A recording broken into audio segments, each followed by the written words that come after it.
우리 오늘 추수감사절이기 때문에 계속해서 히브리서 말씀을 보다가 잠깐 중단하고 오늘 로마서 말씀을 통해서 감사의 의미를 다시 한번 되새기는 시간 가지면 좋겠습니다. 카프카라는 사람이 쓴 소설 가운데 변신이란 소설이 있습니다. 여러분 가운데 익히 알고 계신 분도 계실 텐데, 그 소설에 보면 주인공 그레고리라는 사람이 있습니다. 근데 이 사람이 가족들 생계를 몽땅 책임지는 거예요.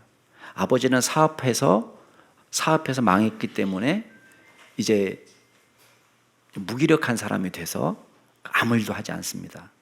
엄마는 건강이 좋지가 않아요. 그래서 살림도 겨우 하고 있습니다. 여동생이 하나 있는데 여동생은 미성년자고 원래 음악에 재능이 있어가지고 바이올린을 공부하다가 뒷바라지를 부모가 할 수 없는 형편에 처하니까 공부를 그만둔 상태였습니다. 이 가족의 생계 문제를 주인공 그레고리라는 아들이 다 감당합니다. 이 사람 착하기 때문에 묵묵하게 열심히 일을 하면서도 더 열심히 일하지 못하는 걸 안타까워요. 내가 조금만 더, 이 사람이 외판원인데 실적이 조금만 더 좋으면 내가 우리 여동생 바이올린 공부도 시켜줄 수 있을 텐데, 그러면서 정말 몸이 부서져라고 일을 했습니다. 근데 어느 날 아침에 눈을 떠보니까 자기 몸이 벌레로 변해 있는 거예요. 출근을 하려고 하는데 말도 나오지 않고 몸도 마음대로 움직여지지가 않아요. 시간을 보니까 자기가 오늘 출장 가기로 한 날 열차 시간이 늦었어요. 직장에서는 난리가 났을 거 아니에요. 사람이 찾아왔어요. 문을 두드리는데 문을 열고 싶어도 내 몸이 내 몸 같지가 않은 거예요. 가족들이 들어와 보니까 흉측한 벌레로 변해 있으니까 나가버립니다. 자, 그 다음부터는 이 가족의 생계를 누가 책임지겠어요? 아무도 책임져 줄 수 없으니까 가족들이 정신 차리기 시작하는 거예요. 아버지가 다시 은행의 경비원으로 취직해가지고 일을 합니다. 엄마도 물론 건강이 좋지 않지만 부업을 하고 그 다음에 속옷을 꿰매서 그걸로 돈을 보탭니다. 여동생도 상점 점원이 돼가지고 생계를 보태는 거예요. 생계비를. 자, 그러면서 오히려 역설적으로 이 주인공은 무너지면서 가족은 오히려 살아나요. 그러면서 우리에게 질문을 던지는 거죠. 뭐야? 그러면 그레고리한테 모든 걸 다 떠넘겼었는데 먹고 살 수 있었다는 거야? 그러면 그동안에 이 아들한테 다 모든 걸 맡기고 착취하면서 살았다는 거야? 그런 궁금증을 불러일으키는 거예요. 그러면서 또 한 가지 보는 것은 가족들이 이제는 그레고리가 필요 없어지니까 처음에는 여동생이 음식도 갖다 주고 도와주기도 하고 불쌍히 여기기도 하는데 이게 나중에 짐이 되는 거예요. 그래가지고 아무도 돌보질 않아요. 여동생마저 오빠는 더 이상 내 오빠가 아니야. 우리 가족이 아니야. 그리고는 냉담하게 대하고, 그리고 아빠가 던진 사과에 등껍질이 깨지면서 부상을 입어가지고 제대로 치료를 안 해주니까 나중에는 쓸쓸하게 방에서 혼자 죽는 이야기입니다. 여러분, 이 이야기를 들으면서 어떤 생각이 듭니까? 우리는 무언가를 도움받기는 쉽게 생각해도 그 도움받은 것에 대해서 감사를 하고 또 그 사람의 은혜를 기억하는 것은 그게 쉽지 않다는 거예요. 우리가 의존하면 더 의존하고 싶고 더 의지하고 싶은데 나중에 빼먹을 것이 없어지니까 오히려 감사는 없어지고 혐오와 배척으로 사람들이 돌아서더라는 것입니다. 우리가 영적인 것도 비슷합니다. 우리가 하나님 앞에 받은 것이 많지만 우리가 감사하는 인생 사느냐? 사실 그렇지 못합니다. 우리 한국교회 절기상 감사절이 2번 돌아옵니다. 보통 추수감사절 돌아오고 또 하나는 뭐죠? 맥주감사절도 있어요. 저희 교회는 맥주감사절 그렇게 크게 하지 않고 그냥 성령 강림절로 우리가 지키고 있지만은 보통 일반 교회는 추수감사절, 맥주감사절 이렇게 지킵니다. 근데 1년에 2번만 감사하라, 그런 의미에서 2번 감사절을 지키는 게 아닙니다. 사실 우리가 늘 감사할 제목이 있지만 우리가 그래도 꼭 이 감사하는 마음을 다시 회복하자 하는 의미에서 절기를 지키는 것입니다. 오늘 로마서 말씀은 우리에게 이 감사에 대한 중요한 교훈을 주고 있어요. 첫 번째는 뭐냐면 감사의 이유, 두 번째는 감사의 실제, 세 번째는 감사의 절정으로서의 예배를 이야기합니다. 자, 첫 번째는 뭐냐면 감사의 이유예요. 왜 우리가 감사하나?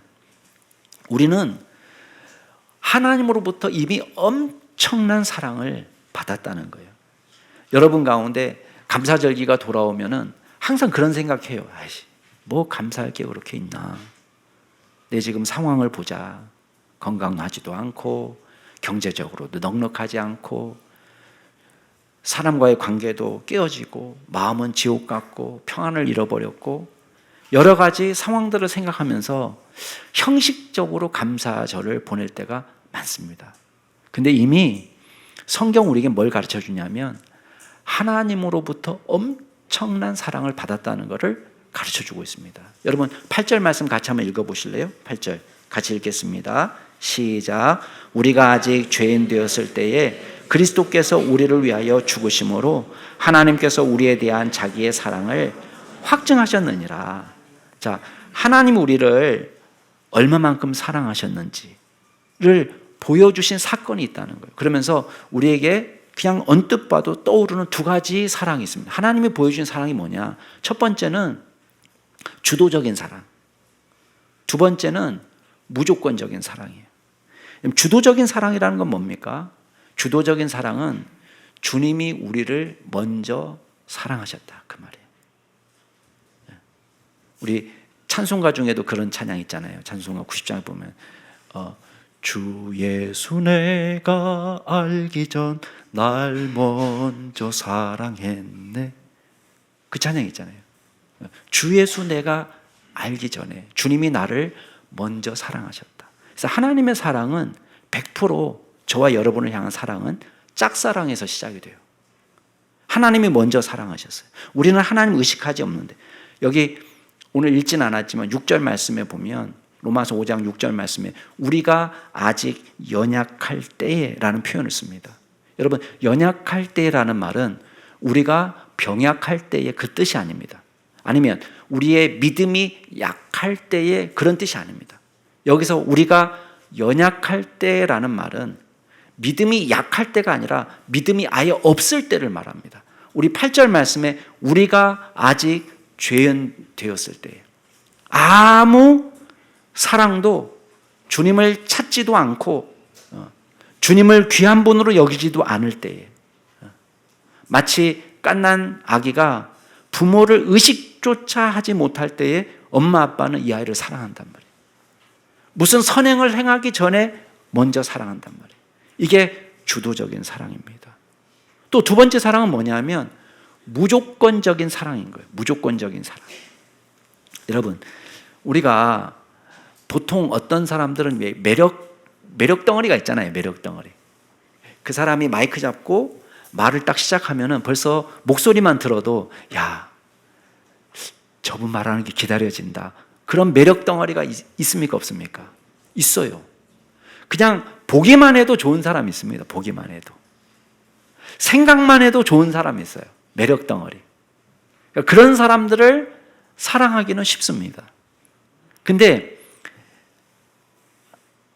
우리가 생각할 때에 도저히 매력이 없는 사람, 그러니까 주님이 우리를 사랑하실 때에 무조건적인 사랑이 그런 것입니다. 우리가 착하기 때문에, 정직했기 때문에, 우리가 순결하기 때문에, 우리가 정의롭기 때문에, 우리가 완전하기 때문에, 지혜롭기 때문에, 우리가 유능하기 때문에, 돈이 많기 때문에, 똑똑하기 때문에 우리를 사랑해 주신 것이 아니라 저와 여러분에게 매력이 넘치지 않아도, 오히려 꺼릴 만한 부분이 있어도 우리를 사랑해 주셨다는 거예요. 이게 예수님의 사랑인 거예요.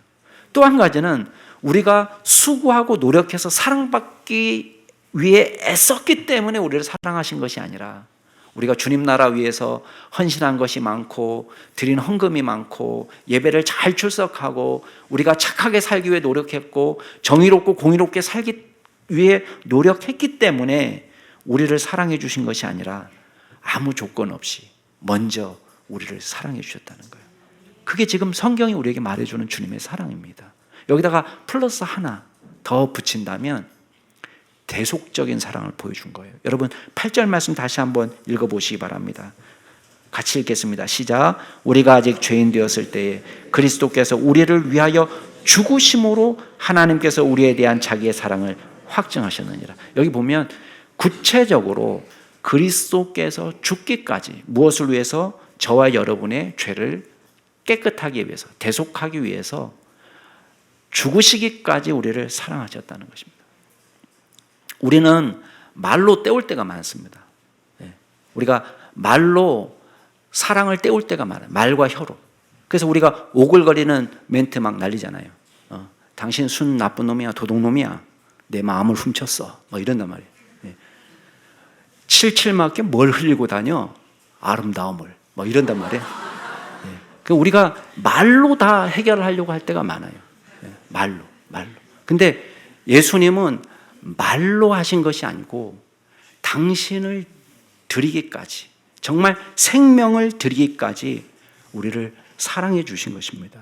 그냥 하나님 나를 얼마나 사랑하셨어요, 하늘만큼 땅만큼, 이렇게 말하지 않습니다. 말로 하신 것이 아니라 친구를 위해서 목숨을 버리기까지 하는 사랑이 가장 큰 사랑이라고 이야기했는데, 주님께서 죽기까지 저희들을 사랑해 주신 것입니다. 그래서 요한일서 4장에 보면은 하나님이, 우리가 하나님을 사랑한 것이 아니고 하나님이 우리를 사랑하셨다. 우리 죄를 대속하기 위해서 화목제물로 그의 아들을 보내셨다. 이게 하나님이 저와 여러분에게 보여주신 사랑입니다. 무조건적인 사랑, 대속적인 사랑. 러시아에서 선교하시는 어떤 선교사님이 그런 간증을 하시더라고요. 자기가 러시아에서 경험한 것은 도둑과 사기라는 거예요.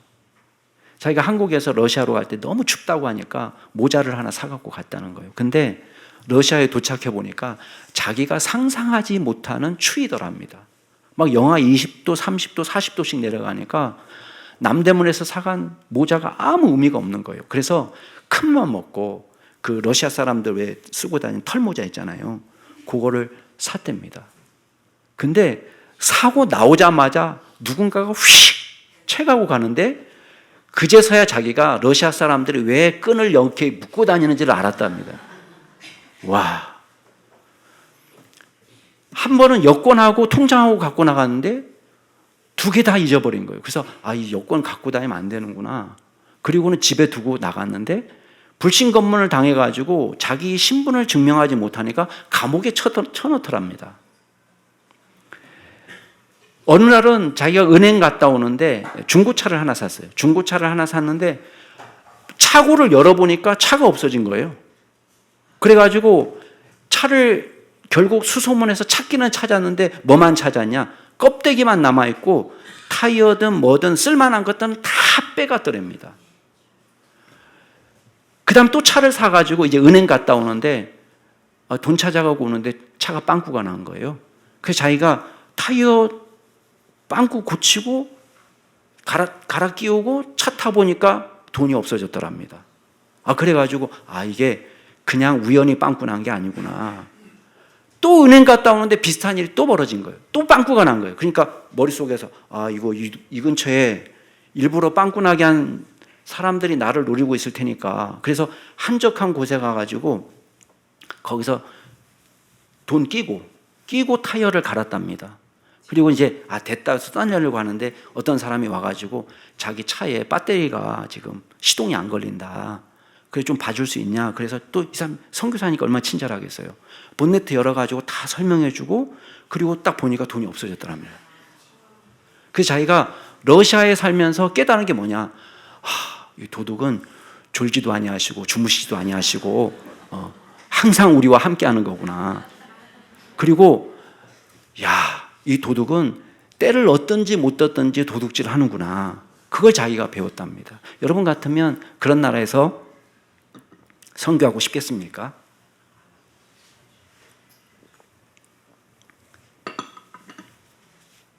주님이 이 땅에 오셨을 때에 경험하신 일이 바로 그런 거란 말이에요.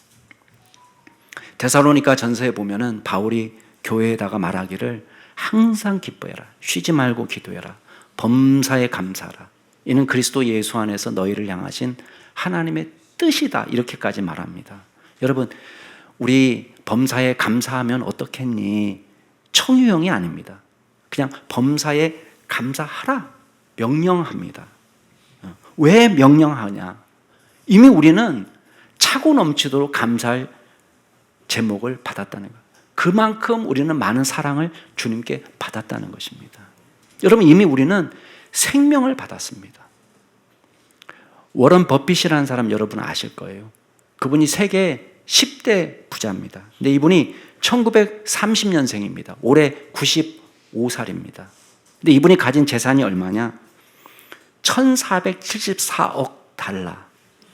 1474억 달러로 하면은 계산이 잘 안 되기 때문에 우리 하나로 바꾸면 206조. 이 억 단위는 털어버리기엔 너무 아까워요. 206조 2100억 원. 206조 2100억 원. 제가 예배 들어오기 전에 어떤 분에게 통장 잔고를 물어보니까요. 그분 통장 잔고가 23만 4,249원이에요. 굉장히 착하죠?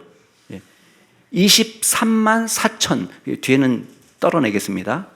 뭐 9원까지 말할 필요는 뭐가 있겠어요. 자, 23만 4천 원 잔고를 가진 40대. 와, 206조 2100억 원을 가진 95세 할아버지하고 바꿀 사람. 바꾸고 싶은 사람. 나는 워런 버핏하고 난 바꾸겠다. 206조 95세 할아버지. 아니면 40대 잔고 아까 얼마라고 그랬죠? 23만 4천 원. 바꿀 사람. 왜 안 바꿔요? 206조가 우습습니까? 95세면은 언제 돌아가실지 잘 모르는 거예요. 근데 206조가 무슨 의미가 있냐? 그래도 40세가 낫지 않냐? 60세. 그래도 60이 좀 낫지 않나? 70세. 그래도 70이 좀 낫지 않나? 94세가 되면 조금 바꿀 수도 있을지 몰라요. 그래, 뭐 어차피 1년이나 2년이나 그냥 유산이라도 많이 주지 뭐. 여러분, 이미 저와 여러분은 우리가 30년, 5년, 10년 이 생명도 너무 귀하기 때문에 조 단위 돈하고도 안 바꿀 정도로 귀하게 생각합니다. 그러나 저와 여러분은 영원한 생명을 받은 사람이에요. 하나님의 은혜로 이 땅에서 살 수 있는 생명을 받았고, 그리고 영원히 누릴 생명을 받은 사람들입니다. 그 은혜를 늘 기억하며 감사하는 믿음의 종들이 되기를 바랍니다.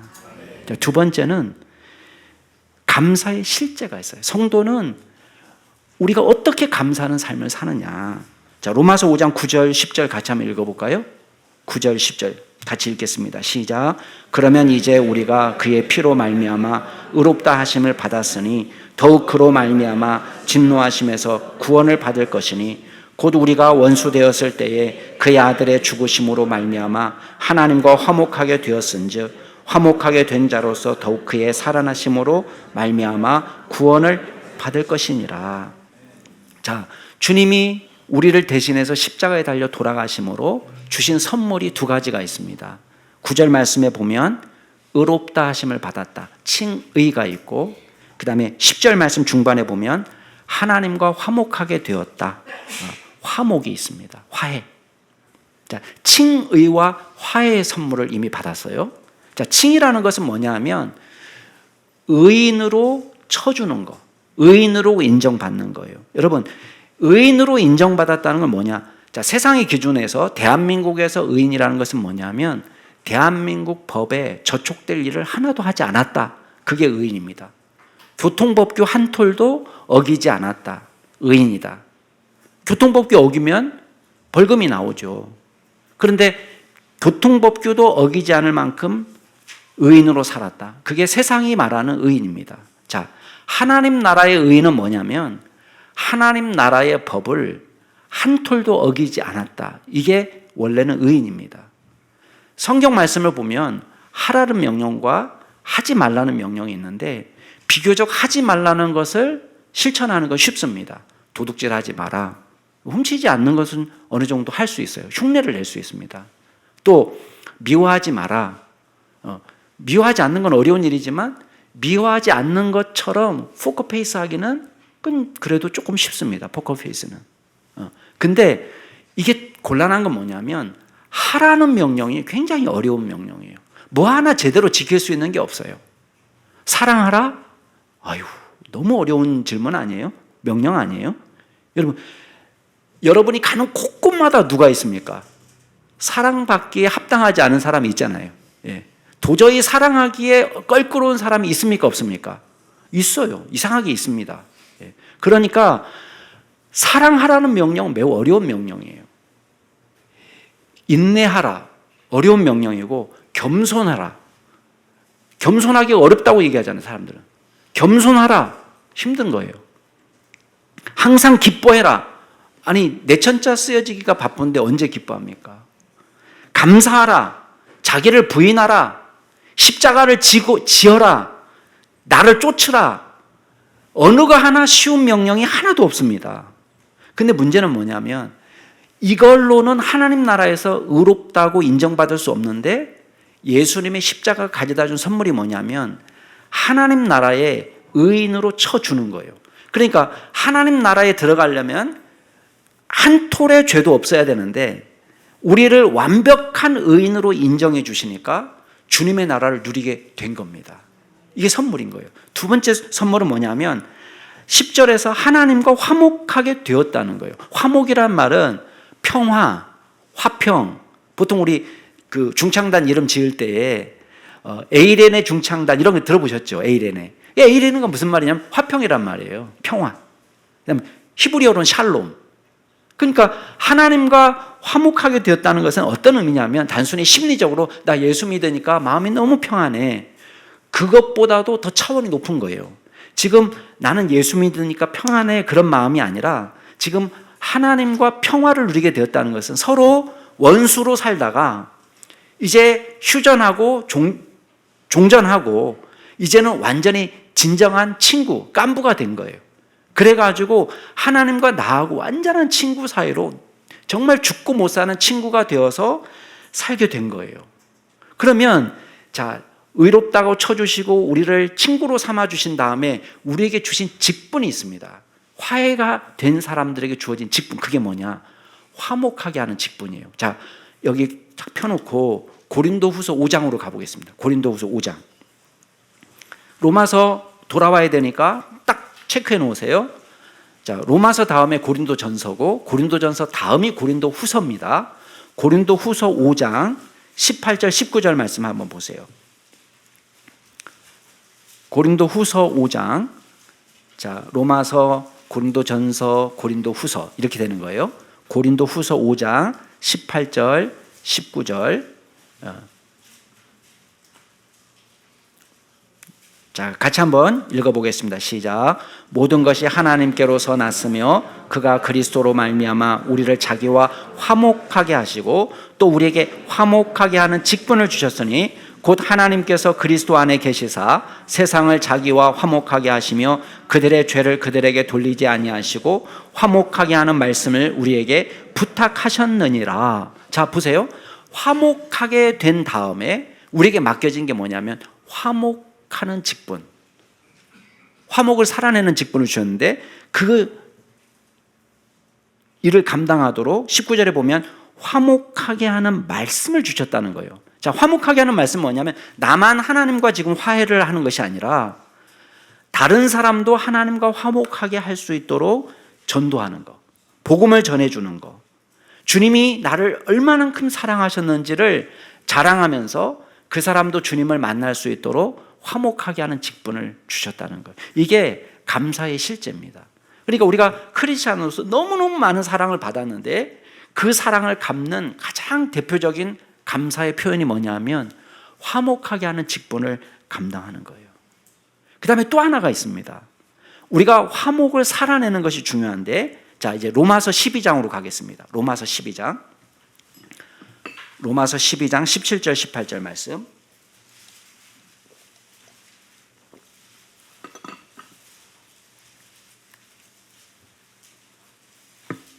자, 로마서 12장 17절 18절 말씀.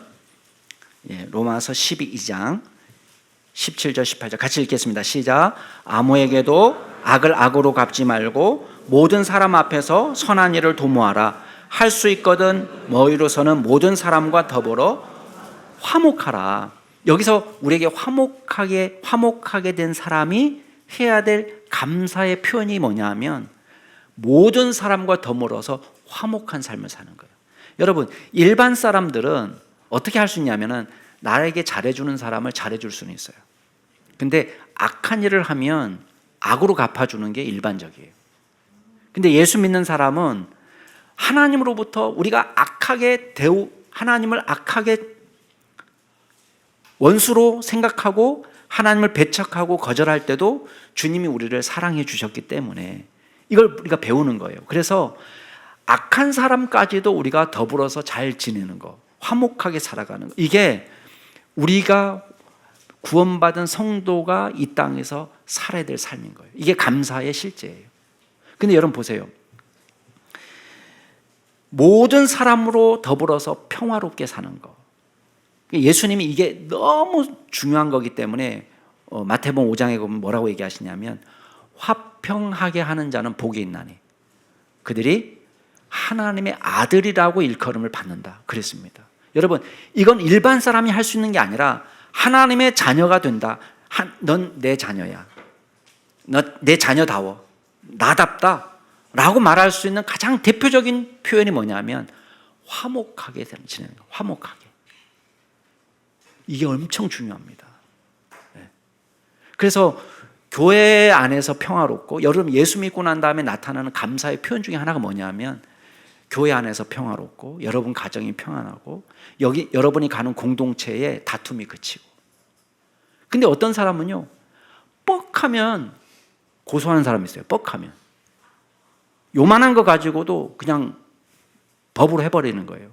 물론 법이 필요할 때가 있습니다. 엄청난 피해를 입고 우리가 법의 보호 없이는 너무 손해가 막심할 때 우리가 법의 보호를 받습니다. 근데 요만한 거 가지고 그냥 법에 호소해버리는 거예요. 그러면 좋아요. CCTV를 가리는 거 아니에요. 법은 누가 옳고 누가 그르다를 가리는 겁니다. 자, 법정에서 제가 이기면 화해가 일어날까요? 아니, 이미 관계는 깨지는 거예요. 법으로 하는 거는 이제 끝장내겠다는 것이 법으로 하는 것입니다. 여러분, 우리가 하나님의 법정에 선다면 하나님하고 우리하고 시시비기를 가리면 어떻게 될까요? 우리는 100전 100패, 100번 재판하면 100번 전과자 되는 거예요. 1000번 재판하면 1000번 전과자가 되는 거예요. 우리는 하나님의 법정에서 이길 수 없습니다. 그러나 주님의 중재로 저와 여러분이 하나님과 화해하게 되었고 의인이라고 인정해 주셨어요. 그 직분을 받았습니다. 저와 여러분이 이 땅에서 감사를 실천하는 방법이 있어요. 그게 뭐냐? 화해하는 말씀을 증거하는 거예요. 그리고 모든 사람과 더불어 화평하게 지내는 것입니다. 그 은혜가 저와 여러분의 있기를 주의 이름으로 축복합니다. 마지막으로 성도의 감사의 절정은 뭐냐? 하나님을 기뻐하는 거예요. 하나님을 기뻐하는 거. 자, 11절 말씀. 로마서 5장 11절로 다시 돌아오겠습니다. 같이 읽겠습니다. 로마서 5장 11절 시작. 그뿐 아니라 이제 우리로 화목하게 하신 우리 주 예수 그리스도로 말미암아 하나님 안에서 또한 즐거워하느니라. 자, 원문 성경에 보면 하나님 안에서 즐거워한다. 이 즐겁다는 말은 자랑한다 그런 뜻도 됩니다. 그러니까 하나님 안에서 자랑한다는 건 뭐냐면 내게 주어진 돈, 내게 주어진 건강, 내게 주어진 지혜, 내게 주어진 용기, 내게 주어진 재능, 이 모든 것들이 하나님 안에서 자랑한다는 것은 이게 내게 아니고 하나님 겁니다. 하나님이 내게 주셨습니다. 이걸 자랑하는 거예요. 그러니까 쉽게 말하면 내가 잘난 것을 드러내는 것이 아니라 하나님의 하는 일을 자랑하는 거니까 새번역 성경은 이걸 어떻게 번역했냐면 주 예수 그리스도로 말미암아서 하나님을 자랑합니다. 이렇게 번역했어요. 그러니까 하나님 안에서 즐거워한다는 말을 이렇게 번역한 거예요. 하나님을 자랑하는 거다. 다른 거 자랑할 것이 없지만 우리는 감사의 조건을 우리 안에서 찾으면 감사하지 못할 때도 많아요. 그러나 하나님 안에서 찾을 때 우리는 무한 감사를 드릴 수 있는 것입니다. 여러분, 예레미야는 뭐라고 이야기합니까? 예레미야 29장에 보면 돈 많은 사람은, 부한자들은 돈 자랑하지 말고, 지혜 있는 사람은 지혜 자랑하지 말고, 용사는 용맹을 자랑하지 말고. 다 자랑할 거리 아니에요? 용사가 용맹 있는 게 최고잖아요. 사람이 돈 많은 게 자랑거리잖아요. 지혜자가 내 똑똑하다 자랑하는데 누가 뭐라고 그러겠어요? 내가 멍청한데 똑똑하다고 말하면 거짓말이지만 똑똑해서 똑똑하다고 말하면 거짓말은 아니잖아요. 내가 돈이 없어서 빌빌거리는 것이 아니라 돈이 많아서 돈 자랑하는데 누가 뭐라고 하겠어요? 근데 예레미야서에 보면 그거 하지 마라 이렇게 돼 있어요. 오히려 자랑할 건 뭐냐? 너 하나님 알고 있는 거 그거 자랑해라.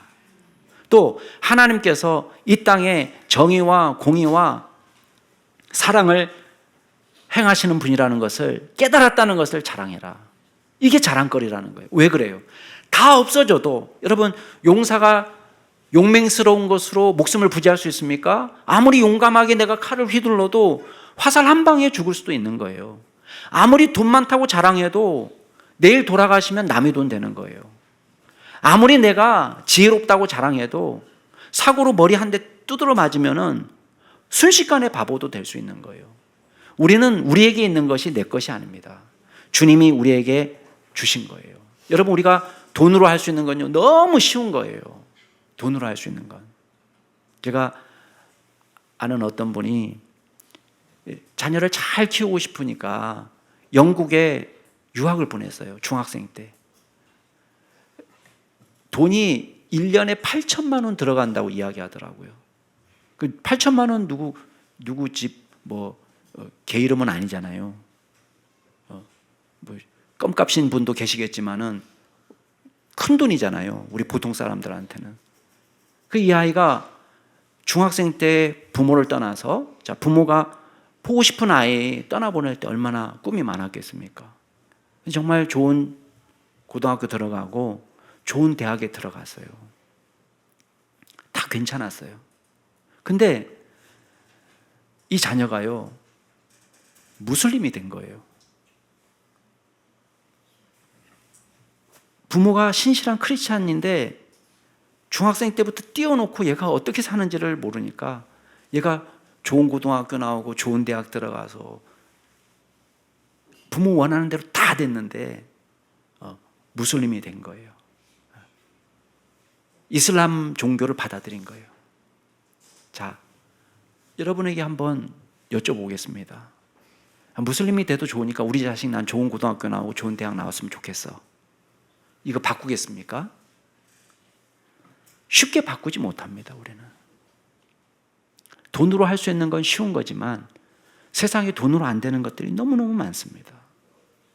여러분, 성도는 아무리 가난하고 힘들고 죽을 고생을 해도 마지막까지 남아있는 자랑이 있습니다. 그게 뭐냐? 하나님 자랑하는 거예요.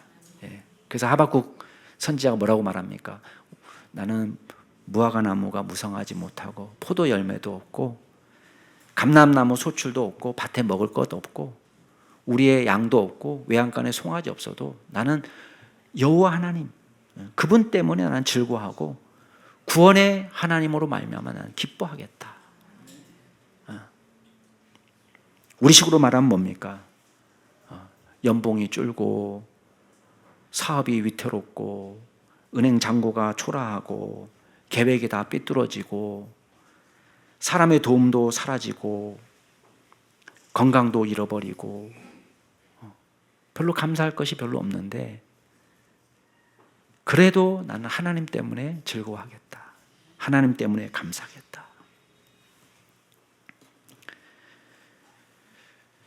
사랑하는 우리 남양주 주식회 성도 여러분, 우리는 정말 무엇과도 바꿀 수 없는 생명을 이미 받았고 또 영원한 생명을 보장받았습니다.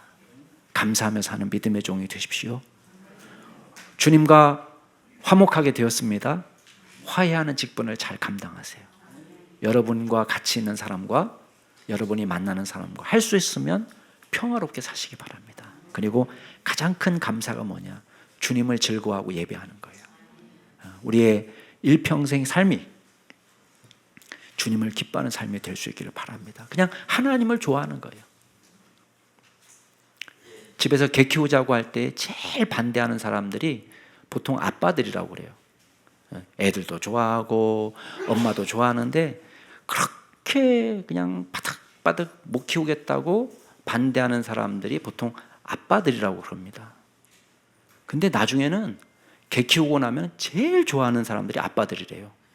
왜냐하면 자기가 퇴근하면 애들도 다 들어가서 자기 방에 들어가서 나오지 않는데 강아지만 나와서 그렇게 춤추고 기뻐한답니다. 손에 뭐 붕어빵이 없어도 간식거리 없어도 그냥 주인 자체를 즐거워하는 거예요. 우리는 보통 하나님의 손에 들려있는 봉지에 관심 많을 때가 많잖아요.